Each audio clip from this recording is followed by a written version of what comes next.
Good evening and welcome to this update on the STRAVINSKY trial, which stands for the stratification of clinically vulnerable people for COVID-19 risk using antibody testing. The study is funded by the National Institute for Health and Care Research, or the NIHR. I'm Hannah Ayub. I am the Patient and Public Involvement Manager at the British Society for Immunology, and I'm joined on screen by Professor Alex Richter, who is lead researcher for the STRAVINSKY study and also Professor of Clinical Immunology at the University of Birmingham. So this webinar will be recorded, and all of those of you who are registered for the webinar will be sent a link to the recording once it's ready, and it will also be embedded in the STRAVINSKY section of the BSI's website.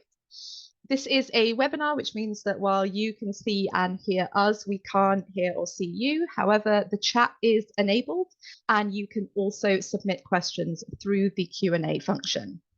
So in a minute or so, Alex is going to give us an update on STRAVINSKY, and then we will answer as many of your questions as we can, including the questions that you have pre-submitted. So we've had over 70 questions already, so we probably won't be able to get through all of them, but we will do our best. And please do note that we also can't answer questions which contain any personal medical information. So during the session, at any point, please do submit your questions through the Q&A function. If you submit something in the chat, it's less likely we will pick it up. So do try and use the Q&A function if you can. Jenny Evans, who is the BSI Director of External Affairs, will be in the chat throughout to answer any queries you might have in the chat. So without further ado, I'm going to hand over to Alex, and I will see you at the end of Alex's presentation. Hannah, thank you so much, and welcome everyone. We really are very moved that so many people have come to join us today for the STRAVINSKY webinar. Just whilst I'm sharing my slides, we started the study in August of 2023, so we're kind of just over 7 months into the study. And this will be our second webinar to update as many of you as possible about what we've been doing and also just what is happening with COVID at the moment. So I co-lead this project with Sian Lim, who's a haematologist down at Southampton, with key theme leads, Ellie Barnes, who's a liver doctor in Oxford, and Michelle Willicombe, who is a kidney doctor at Imperial. So we've got lots of different specialties thinking about this project. So I'm going to run through a little bit about the current situation with COVID-19 in the UK. What is it meaning for people this spring? I'm going to just give a little bit of a backstory on what we know about immune results and COVID-19 in the immune vulnerable. So there have been a number of studies that happened before STRAVINSKY that have fed in and have given us knowledge. And we are going to be reviewing those studies in quite a lot of detail. But it's useful to understand what we learned and how these studies were building blocks for what we now want to do. And then, of course, I'll let you know about STRAVINSKY, where we're at with recruitment, and just give you some early results, which hopefully will be interesting to you. So the current situation is, gosh, significantly better than 2020, 21, 22, things are constantly improving. We did have quite an autumn peak in 2023 with a smaller winter peak. And you can see from this graph that levels have come down to, somewhere kind of a summer stable level, I would say. But this doesn't mean there's no COVID about. And COVID as an infection very much looks like it is here to stay. And part of what we want to do is to understand what it means to have a circulating virus like this for the immune vulnerable population. We've obviously had flu for years, we've had viruses like RSV for years. But we're going to use our knowledge around vulnerability to COVID and then see also if we can apply that to other infections at a later date. COVID is still having an impact on certain parts of the population. We still have, as of the 29th of March, 1,164 patients in hospital. So that means they're using NHS resources, it's not good for them. And every patient in hospital, there's obviously a risk of them spreading that infection further in hospital. And there are 96 patients a week that have somewhere on their death certificate that they had COVID-19 at the time of death or was involved as a cause of death. So these numbers are so much lower than they were, even over this winter period. But it just goes to say that there is an ongoing concern about who are these vulnerable groups, and is there anything we could be doing to protect them better?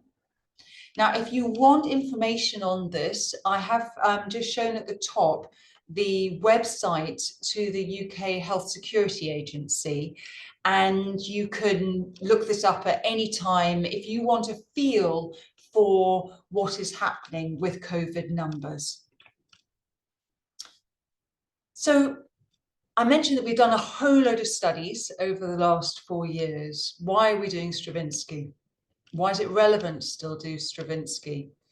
Partly because we haven't answered all the questions and we still don't have that magic answer as to what is your risk, what is my risk. I don't care about the group of patients I'm in or the age I am or the gender I am. I want to know for me what if I have infection means, and that's what we're trying to work out. But the other huge challenge that we have with COVID studies is how relevant are past studies to present studies, because the virus is constantly changing. And we didn't know whether this virus was going to settle down and we were going to get less mutation. But I think this is going to be a little bit like flu, that every season we might have a dominant strain. And the strain that we have around at the moment is one of the Omicron strains, and it's called JN.1. Now, we follow these variants because we want to know, and we are always worried whether a variant will become more infectious and therefore more transmissible, whether it might cause more severe disease. And a big part of that is understanding how effective our current vaccines are and whether they will be useful against the next variant, and also how effective the current treatments are. So at the moment, over this winter, we're very much linked to the Omicron family, and all the vaccines and all the treatments we've been having, we know have had fairly good effect against these variants. And when we do our laboratory tests for the Stravinsky study, we will be making sure that we understand how our results perform, not just for this JN.1 variant, but any new variant that comes out over the next year. Now, just at this point, I thought it was worth just updating everybody on what is going to be happening with treatments and vaccinations over, going forward. There is again an NHS website, so if you're uncertain, you want to look it up, please do. All the eligibility groups of who is entitled to treatment is on that website. Now, if you are in an at-risk group and are eligible, and you are over 12 and you have symptoms of COVID-19 and you test positive for COVID-19, you will be eligible for a COVID-19 treatment assessment. we know that there has been, not everyone that calls and thinks they're eligible has necessarily got treatment. So the website is quite clear that it is just an assessment at that point. Now, to test positive for COVID-19, you need to have some tests. And you can no longer order lateral flows from the government website. You have to go to the pharmacy. Now, if you are eligible for treatment, you are also eligible for free tests from your pharmacy. They may ask you questions or ask you to give evidence of your eligibility. So that might be a doctor's letter or, you know, just one of your clinic letters. But I've not really heard of any problems with people getting their tests from pharmacy. These will be your standard lateral flow tests. So we recommend that you get some so you've got them at home in case you need them. And if you do feel unwell and you're not sure whether this is COVID, to do a test. And what the government guidelines recommend, that if you are unwell and you test negative 3 days in a row, so 3 tests, then it is unlikely to be COVID. And we know that there are lots of other respiratory viruses circulating at the moment, and bacteria for that matter. So it is just as likely that it might be another infection, depending on the time of year. But if you do get positive, then it gives you some different routes to try and get help. That could be contacting your GP or NHS 111, or if all else fails, trying to get hold of your hospital specialist and your hospital team to try and help you with that referral. Now, the treatments available if you are in the community at home and you've just tested are predominantly the antiviral treatments. So Paxlovid is the one that is most commonly given. Now, there are alternatives to Paxlovid because, as many of you will know, patients with liver and kidney problems may not be able to have Paxlovid due to contraindications. And if that is the case, then some patients will be given an injection treatment in the community or in hospital called sotrovimab. And this is a kind of antibody treatment which is targeted against COVID. Now, where you get treatment has also changed over the last 6 to 9 months. And whereas when treatments were rolled out, it was all through these COVID medicine delivery units or CMDUs. What's happened now is every area has set it up differently. And the organization that manages that kind of coordination between your GP and your hospital is called the Integrated Care Board. And every Integrated Care Board will be delivering this treatment as to how it can best do that within its facilities. So if you need help understanding where you will get access, if you log on to the NHS site that finds your local Integrated Care Board, you can put in a query there, or most of the Integrated Care Boards will have some information. Now, I just wanted to mention pre-exposure prophylaxis. Many of you will remember this time a year ago, we were wondering why the drug Eversheld wasn't being used in the United Kingdom.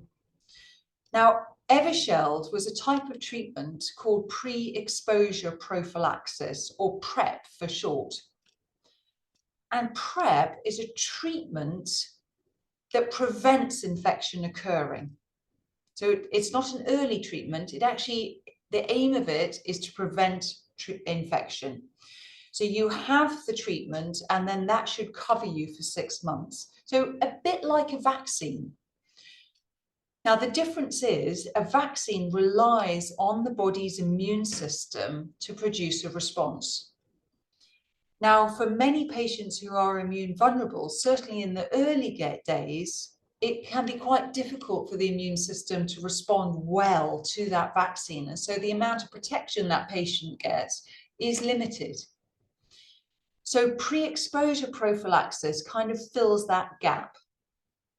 Now, just as an example, I use pre-exposure prophylaxis all the time in my immune deficiency clinic, because patients with antibody deficiency, which is a type of immune vulnerability, we replace their antibodies. And this comes from hundreds of people who donate their blood, and we take the antibodies from their blood and we pool it all together. And so we give them a mix of normal human immunoglobulin treatment. And they have to come for infusions regularly, or they infuse themselves at home. And this tops up their antibodies against lots and lots of different infections. But most vulnerable patients are not eligible for immunoglobulin treatment, and it's a scarce resource. So what we did in the pandemic, what the companies did, is they developed antibodies that have been manufactured to work against COVID. And the first one that was widely used was one called Eversheld. Unfortunately, then the variants of COVID meant that Eversheld was no longer effective. And so the company developed a newer antibody, and we call this colloquially Eversheld 2. And this is being investigated in a big study at the moment called Supernova. And then there's another study in the UK called Protect V. And this is looking at the antibody treatment that we use sometimes in the acute setting called STRAVINSKY. Now, both of these trials are due to report, hopefully, or certainly finish over the next few months, and we should have results later this summer. We've had confirmation that NICE will be reviewing these studies and updating its decision-making as to whether these treatments will be used in the NHS and in which patients. But that is as much information that I know about this pre-exposure prophylaxis. So the last bit on our update is on spring boosters. I'm sure many of you will have heard that the government's now launched its spring booster campaign for all patients that are eligible, and that's the over 75s, it's for care home residents of any age, and it is for the immune vulnerable on the eligibility list. If you were eligible in September, you will be eligible again for your spring booster. So you will be eligible if it is 6 months since your last vaccine, or a minimum of 6 months since your last vaccine, and will be available all the way from now until the 30th of June. Now, the NHS will be contacting patients, usually by priority order, but you can also take it upon yourself to book via the NHS app or the NHS website, calling 119, or if there's a drop-in clinic near you, you can go there as well. Now, just to let you know, there's going to be one key vaccine type that's going to be used this autumn, and that's going to be against one of the Omicron variants that was circulating about 6 months ago, which is called XBB 1.5. And many of you would have had this vaccine in the autumn. And you can be given the Pfizer or the Moderna one, and both are equally effective. And it doesn't matter which one you have, according to which vaccines you've had in the past. It is just important to get your spring vaccine.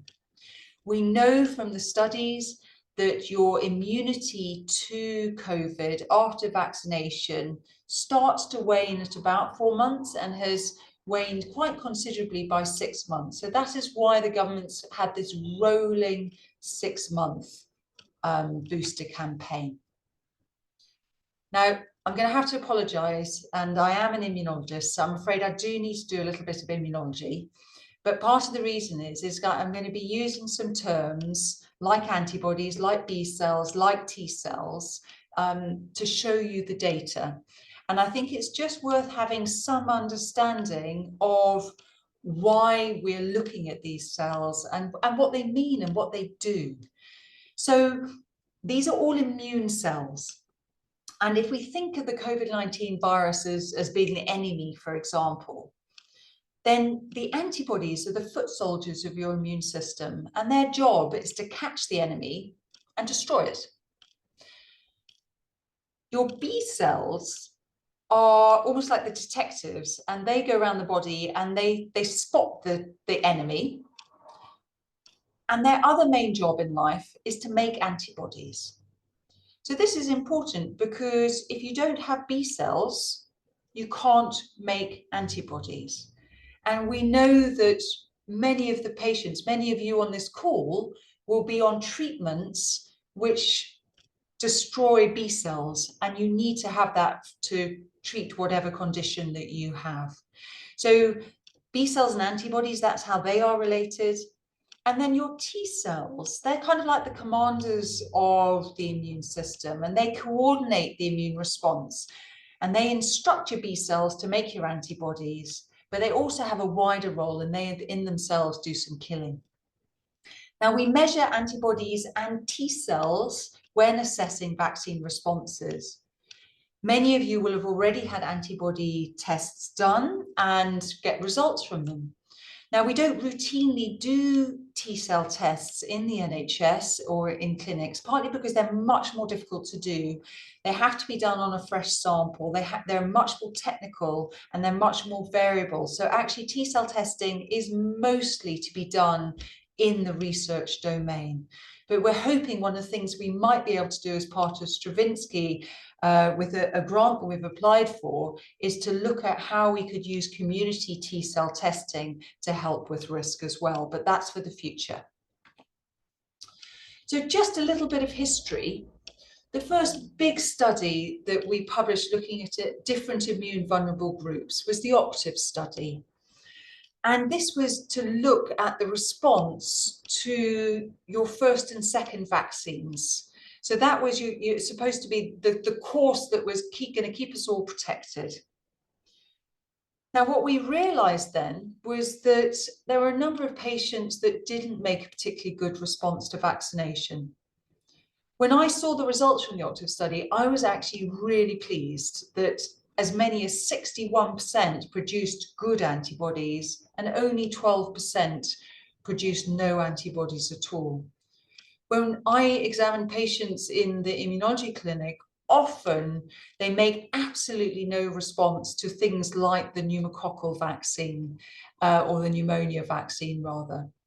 So I thought actually this was really promising in immune vulnerable patients. But we were able to see in the OCTAVE study that lower antibody responses were linked to some medications. And remember, I've already mentioned B cell therapies, and that's a key group. But also some patients with kidney disease that are on dialysis treatment, or your liver and kidney patients who have had a transplant because they're on a lot of treatment to try and help their transplant. So how were these immune results then related to risk of COVID infection? So it was a big study. We had 2,686 people enrolled. And after the first and second vaccines, we had 48 patients that still had to be admitted to hospital because of infection. And very sadly, 15 patients died. Now, we were able to determine that it was the patients with no or low antibodies or T cells that were much more likely to have severe COVID-19. So this data was in a number of groups, so cancer patients and renal patients and liver patients and immune deficiency patients.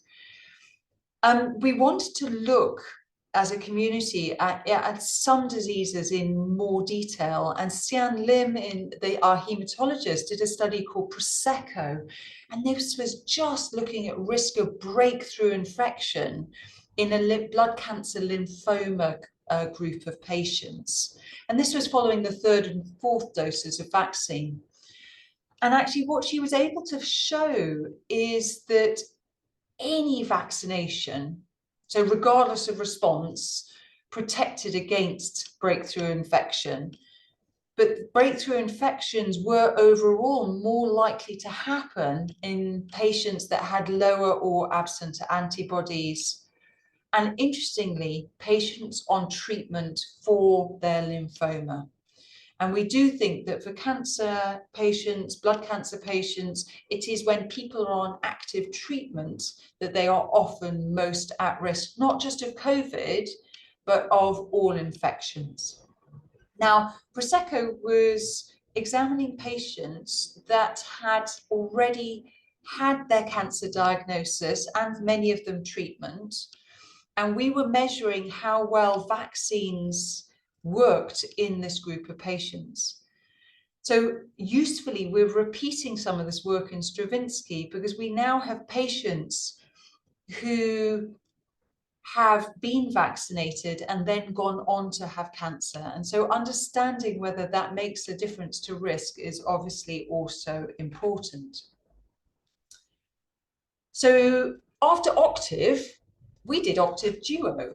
Now, Octave Duo, the idea of this was for patients who didn't respond well to those first 2 doses of vaccine, so those with no response or low response, the government asked us to find out whether a third vaccine would help. Would that make a difference?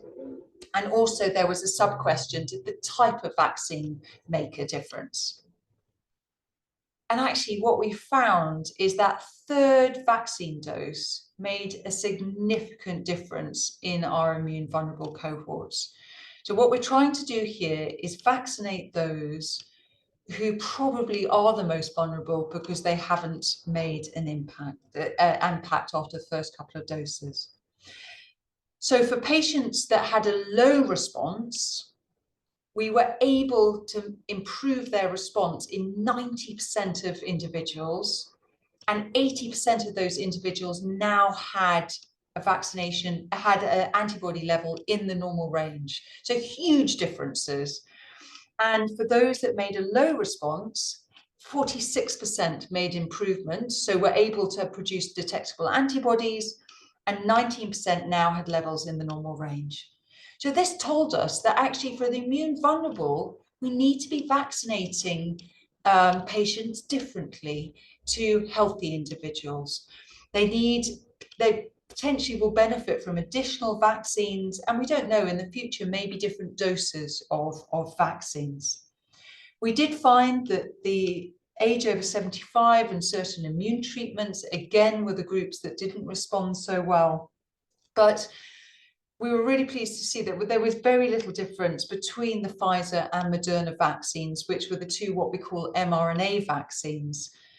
That we used another vaccine called Novavax in the blood cancer cohort, and our data showed that actually patients who had Novavax did have a much lower, had a lower response. We kind of don't know what that means across the whole immune vulnerable cohort, but I think the Pfizer and the Moderna vaccines are the ones that we've shown have been most beneficial. So in our antibody deficiency study called COVID, we were able to really demonstrate how good these vaccines are, because all the patients that entered this study had failed to respond to a pneumonia vaccine. That was one of the criteria to come in. And after 3 doses of vaccine, 76% of these patients were able to make an antibody response. So it really, I think the mRNA vaccine technology is a huge advance for the immune vulnerable, and hopefully with newer vaccines coming, like the RSV vaccine, which causes symptoms in the winter, hopefully we can protect very many more people against infection. Just the last little bit historically on antibodies infections is actually we also know that if you don't have antibodies, it can take you much longer to clear the virus than somebody that does have antibodies. And again, that is relevant for ongoing infections. Now, it is important to study both antibodies and T cells. for most patients and healthy patients, they track beautifully. So antibodies, T cells, they look fairly similar, the responses. But in our patients, we know some people don't have B cells. And so how can we measure their response to vaccination? And I have patients who are born without B cells, and we need to know what happens. And in fact, it's really interesting. The T cells almost seem to compensate in these patients, and we get a higher T cell response in many of these patients. And what we've learned over the years from Octave Duo and other studies is that these T cells are really important to the immune system, especially for acute COVID, because they are able to recognize and deal with new variants much better than antibodies. Antibodies are very specific to a type of variant, whereas the T cells are a bit more of a 4x4 car in terms of being able to cross-protect. So on to our Stravinsky study. As I say, we've been open 7 months now, and I'm delighted to say we're over halfway with recruitment. 1,667 amazing participants have signed up. We're trying to recruit 3,000 in total across 20 different immune vulnerable groups. All those groups are on the website if you want to look on detail, but there's some groups that are recruiting better than others, and a real shout out that we are trying to recruit these top 8 groups: myeloma, patients with sickle cell disease, Down syndrome and learning difficulties, primary immune deficiencies, cirrhosis, heart failure, bone marrow transplant patients, and radiotherapy. So if there's anyone that is here today that hasn't joined Stravinsky yet and is at those groups, I've got some contact details for you later. Now, we're trying to, as far as possible, recruit patients through these 11 sites. It's across the United Kingdom, sorry, not in Ireland, but in Scotland and Wales as well, to try and ensure that everyone can take part. If you're not at one of these centres, it's more difficult for us because we can't get all your clinical information in a straightforward way. But if you are in one of those top 8 patient groups, do contact us and we will see what we can do. So over the next year or so, we plan to complete recruitment. Hopefully we'll recruit over the next few months, actually, because that gives us enough time to monitor what happens over the next few months. We're going to collect information on the spring booster. We've got a lot of people in the laboratories at this moment in time, testing all your antibodies, all the T cells, trying to give us the data that we need to analyze to understand every individual's response to the autumn booster and to see whether that relates to the infections that have happened over this winter. And just to let you know, there is a lot of interest in this project, and all the data that we are creating will be informing government bodies. And through webinars like this, we will be trying to inform the general public about COVID and about the risks in immune vulnerability. So a little bit of data for you. We obviously don't have all the results yet, but just some bits of interest to show you, because I think some of this is interesting and reassuring as we come out of winter. The first thing that has really struck me is that of the patients that have joined Stravinsky, 30% have never had COVID. Now, this is much, much lower than the general population and tells me that actually a number of patients are still shielding or practicing social distancing behavior. But I also think that my patients and many of you as immune vulnerable patients are also just much better at infection prevention. You're much careful with masks, traveling on public transport, washing your hands, all those simple hygiene methods. I think immune vulnerable patients do so much better, and it works. And the other thing is you've got a much higher vaccine uptake, and you have had more vaccines through the booster campaign. So maybe all that is contributory. Also, I was surprised by just how many infections people joining Stravinsky had prior to joining. So we had 4 patients that had 5 infections. So this reiterates to me that people who are immune vulnerable don't just get severe infections, but they get recurrent infections as well, because the immune system isn't very good at producing memory.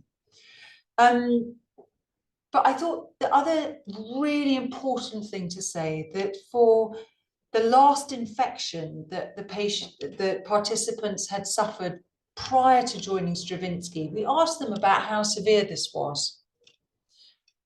And a really key statistic was you were more likely as an immune vulnerable patient to have an asymptomatic infection than you were to be hospitalized with that infection. So 10% of all immune vulnerable patients had an asymptomatic infection, which really surprised me and is great news. 6% had been hospitalized with infection, so much better than that first octave and octave duo data. Things are getting better over the years. And 48% of the cohort had mild disease. Now, it's worth pointing out that of the cohort, 36% actually acquired their COVID in hospital. So it is also just making sure that people know, if you do go to hospital, letting them know that you are immune vulnerable, to ensure that as far as possible, infection prevention measures can be followed. Now, this is my happy graph, I think, and one that I was so pleased to see. Our statistician only really sent this through this week. And compared to where we were in this whole cohort that we've recruited so far, only 1% of these immune vulnerable patients now have no antibodies. So this is dramatically improved since the second vaccine, the third vaccine, even the fourth vaccine. So this gives some credence. People often say to me, is it even worth having a vaccination if we haven't responded before? But the evidence seems to be that we can keep pushing people into a group where they at least have some antibodies and some T cells. Now, some of the reason for that is your immune system changes over time, and it might be that you have just had some more recovery of your immune system since your treatment, and that things are just in a better place to be able to accept the vaccine. So 1% had no response, 27% low response, and 63% of all Stravinsky patients have an antibody response that is in the normal range. And some of this is bearing out in the infection figures. So 68 COVID infections have been reported as part of Stravinsky, and there have been no deaths in our group. There have been 5 hospital admissions, and one ITU admission, but everybody has recovered. So again, this is so much better than all those studies that we had been running, and this is data from this winter. The other reassuring thing is all the patients to date have cleared the virus on the repeat swabs that we've been sending out, and no one has taken longer than 3 months, to clear the virus. And again, this is much better than the early COVID study, where people were taking over 6 months sometimes to clear. So in summary, lots of people still haven't had COVID in the immune vulnerable community, but the evidence from the vaccine protection studies and the hospital admission data is that severe complications are now getting really rare. Most people are now making at least some response to COVID vaccination, and people are benefiting from these additional vaccinations. We do know that having some antibody and T cell responses is associated with less breakthrough infections, and we're really trying to drill that down on an individual level as part of our next steps in Stravinsky, so that we can help you understand if you are in that risk group. But also, equally important to me, is working out who we can reassure that it is highly unlikely that they will have a severe infection if they do catch COVID. So thank you so much for your time. Sorry I've gone a little over, Hannah, but I'm delighted to take any questions. Thank you so much, Alex. That was really informative. As a starting question, if we could just go back to what you were saying about recruitment sites, can you just sort of clarify, do patients already have to be being seen by the hospital at one of those sites? That is for us, that is the most straightforward, because what we, as part of the study, we want to understand as much about you as possible. And some of that is in your medical records and understanding what underlying health conditions you have. Some of the testing that you've had done is all in those records. We do have permission to recruit patients from outside of those sites. And we do have permission to ask GPs for letters, or we can ask you to send us your letters from your hospital to help confirm things. But this obviously takes us a lot more resource to be able to do all that work. And it has to be the central study team that does that. But obviously, if you're in a group where some of the key groups where we really do need to recruit you to get that information, we will do everything we can to get you as part of this study. Thanks, Alex. So people should still get in touch with the email address that Jenny Please shared get in in the touch. chat. Sorry, I had a last slide, but if that's all in the chat, that would be great. Yeah, Jenny is on it, I think, sharing information in the chat. So you touched on the spring booster, but again, we're sort of just going back to some of the things you mentioned. Would you recommend that even if someone is showing a low antibody response, that as an individual, they should still continue to get the boosters when they're offered? Hannah, from the data we've got from 2 vaccines, from 3 vaccines, from 4 vaccines, from 5 vaccines, what we're seeing is overall we are pushing more and more people from no response to some response. And patients that have some response, we're able to push them into the healthy range. And it is now so rare that somebody makes absolutely no response. It's worth remembering that 4 years is a long time. It's an even longer time in politics, but that's another question. But 4 years is a very long time in somebody's disease course, if we call it like that, especially if you have an immune condition that waxes and wanes and has required intensive treatment. Because the immune system is utterly amazing. It keeps trying to recover, and we call that reconstitution. And we see this particularly in cancer patients where we've had to absolutely wipe out their immune system.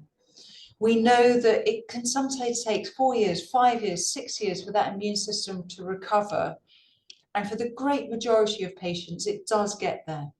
So if you are very early in that recovery pathway, you may not have responded well to vaccination, whereas your immune system might just be in so much better a position a year on or 2 years on.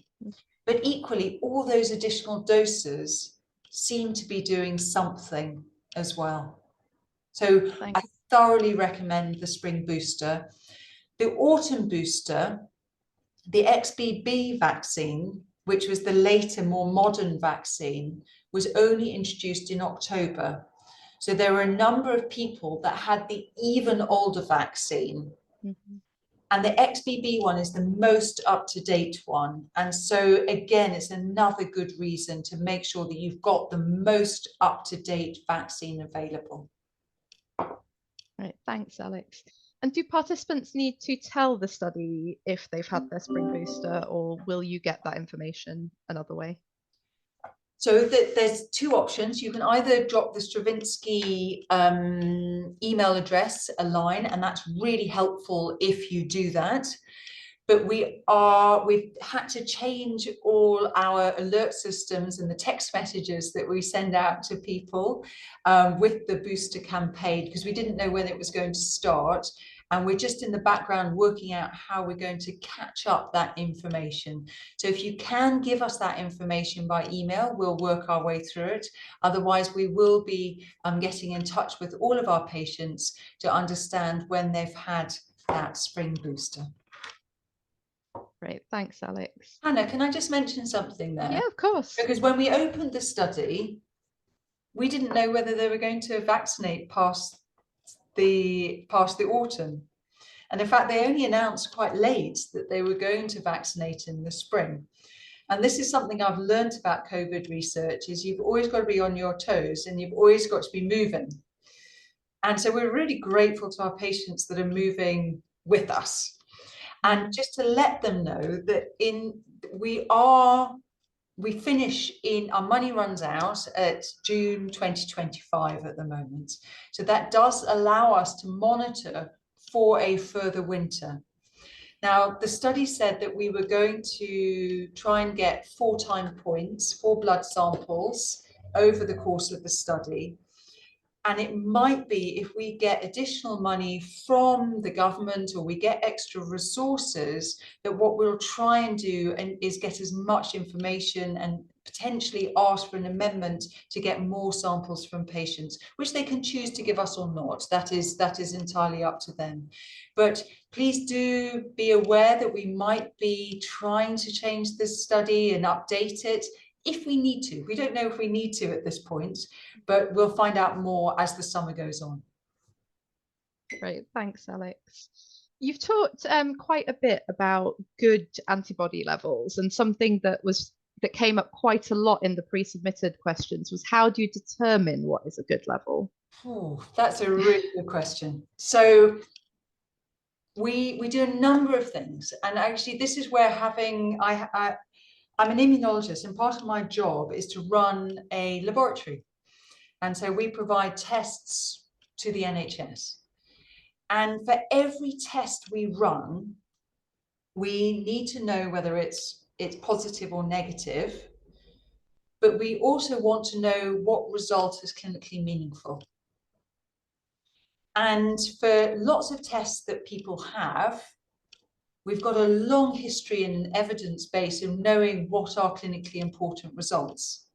We do know that sometimes those results mean this in a certain situation, and that's why, on the whole, tests are interpreted by a doctor to make sure that the right message is communicated with that result.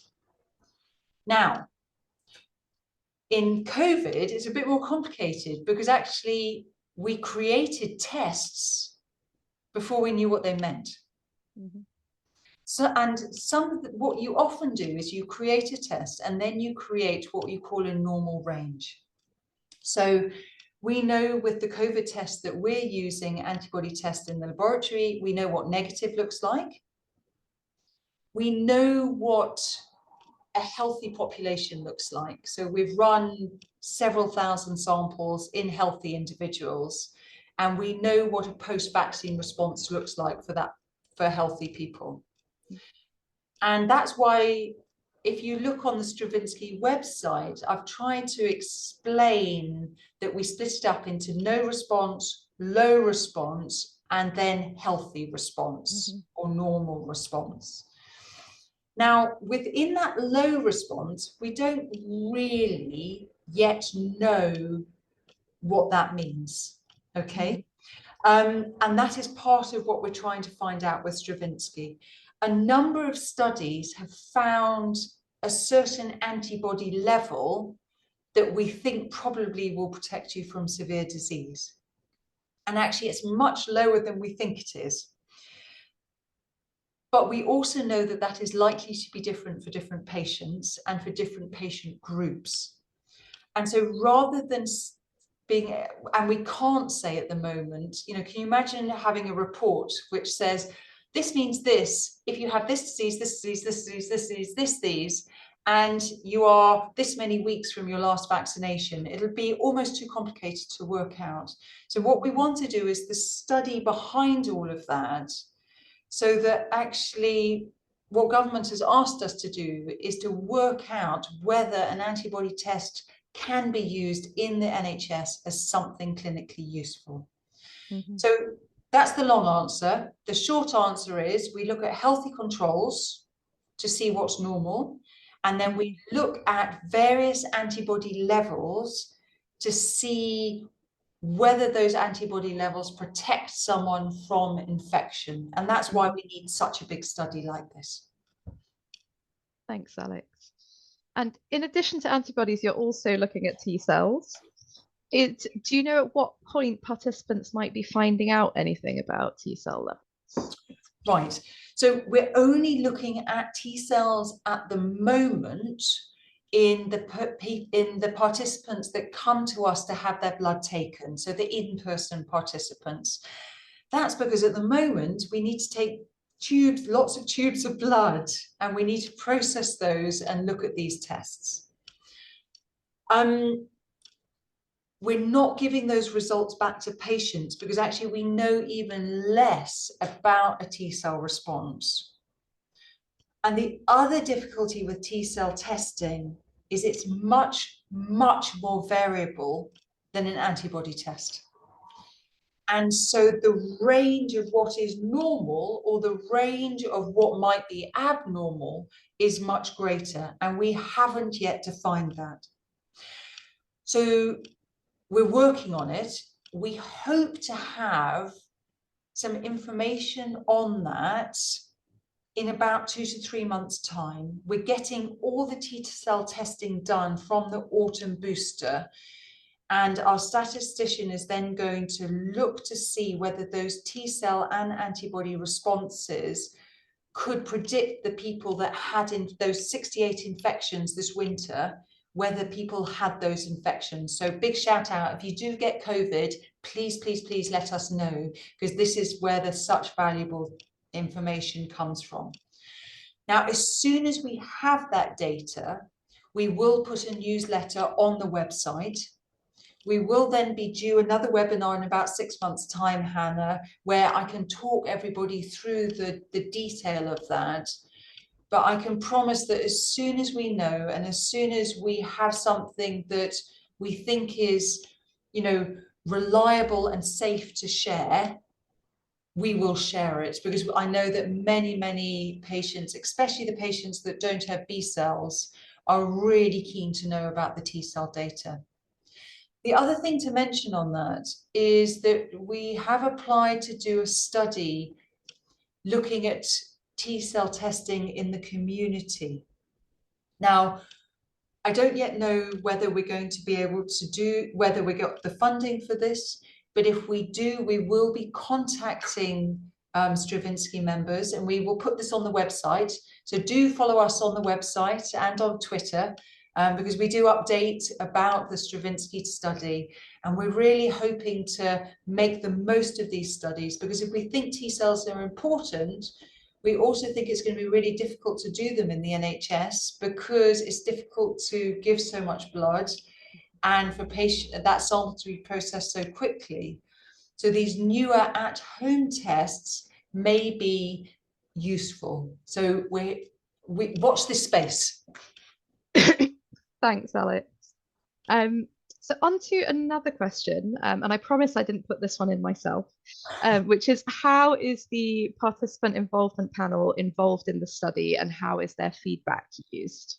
Oh, that's such a great question. And I actually meant to say that because, you know what? I forgot my last slide, which was my thank you slide. So I've got a thank you slide where one of my big thank yous is to our participant involvement panel. Now, to let everybody know, we have, when we were developing the studies, we had a number of focus groups with patients with lived experience of immune vulnerability. And we discussed the study with them, how the study might work, and participants were very much involved in getting the grant. We wouldn't have got this grant to do this study without our participant focus groups. And then they helped get this through. So just a good example is before we got ethical approval for the study, we went through the participant involvement through the focus group, and they helped us get our documentation right, which meant that we could get our ethical approvals more quickly. Now, since we've been up and running on the study, we've met with our involvement panel, and already they've given us feedback. We didn't get our initial correspondence of the results of the antibody test right, Hannah. We didn't get all the information that was needed on it, and our involvement panel helped us get that right, and we were able to correct that quite quickly. They've helped us with the newsletters that we're writing. And actually at the last participant involvement panel, I have to give a shout out for them, because I said, please, please, please tell me what you want me to put into the webinar. And so I hope that this has been useful to everyone on this webinar, because it has been designed in collaboration with our panel. So yeah, so we hope that our participant panel is involved in very many aspects of this, and they've been so proactive in asking, saying, we're happy to help with this, or we're happy to help with this. And they've been very active, Hannah, and have been fabulous. Thanks, Alex. And there is more information on the Stravinsky site about how the PIP panel works as well. So another question, sort of going back to spring booster vaccines, hopefully maybe a quick, do I still need to get a COVID booster vaccine if my antibodies are in the normal or healthy range? Yes. So the reason being is that antibodies wane. That's part of the data I didn't show today for time, is that antibodies wane after about 3 to 4 months. They start to go down. And by 6 months, they've quite significantly reduced. That is why the government has gone for 6-monthly boosters. That's the rationale behind that. So I guess 2 reasons. One is because the antibodies wane. And so what that just does is tops you up for the next 6 months. Otherwise, your levels will come down a lot further. The other reason is making sure that you've had the most up-to-date booster. Mm-hmm. Thanks, Alex. And is it okay to have the COVID booster vaccine alongside other vaccines, so such as flu, shingles, anything else? Yeah, we had a number of studies done looking at co-vaccination a couple of years ago, and actually we just know from, not only is it is safe, but in some respects it's there can be some synergistic effects. What I say to my patients is it's better to get both done at the same time, because then you've done it, you've protected, it's only one visit, to a healthcare environment. But what I do say that if people get quite strong immune responses to the vaccines and feel quite knocked out and poorly for a few days, what they might choose to do is to split them up. But actually, from a safety point of view, it's absolutely fine to do both. Some people get more side effects than others. Thanks, Alex. And possibly our final question, looking at the time, has there been any difference in antibody results between participants who have had a known COVID infection and those who haven't? So it's got much, much more complicated now. Okay. So in the original, we know that if you have infection, you get a much higher antibody level following vaccination than you do infection. And we were really surprised by this in the early days. Mm-hmm. So all our assays had to change, all our tests had to change, because we just weren't measuring high enough for the vaccine responses. Mm-hmm. But what we do know is that if you have an infection, it acts as another boost. So for patients that were vaccinated after they had an infection, they had much higher levels. And because so many people, you can see from my slide, have had 1 infection, 2 infections, 3 infections, 4 infections, 5 infections, and some people have had up, 9, 10 booster vaccines now. It's what we call hybrid immunity. Mm-hmm. So we now no longer split our groups up as to whether have had infection or not infection, because it's just too messy. Thanks, Alex. And that is unfortunately the end of the webinar. We have hit 7 o'clock. Thank you so much, everyone, for being here with us, and thank you so much for your questions. I make that, I think, well over 100 questions between here and pre-submitted, and sorry we could not get through to all of them. Alex, any final words from you? No, I just want to thank you, Hannah, and the BSI for making this all possible. To all our participants for taking part, it genuinely means so much. And there are so many people that are going to benefit from you taking part in this research. So thank you.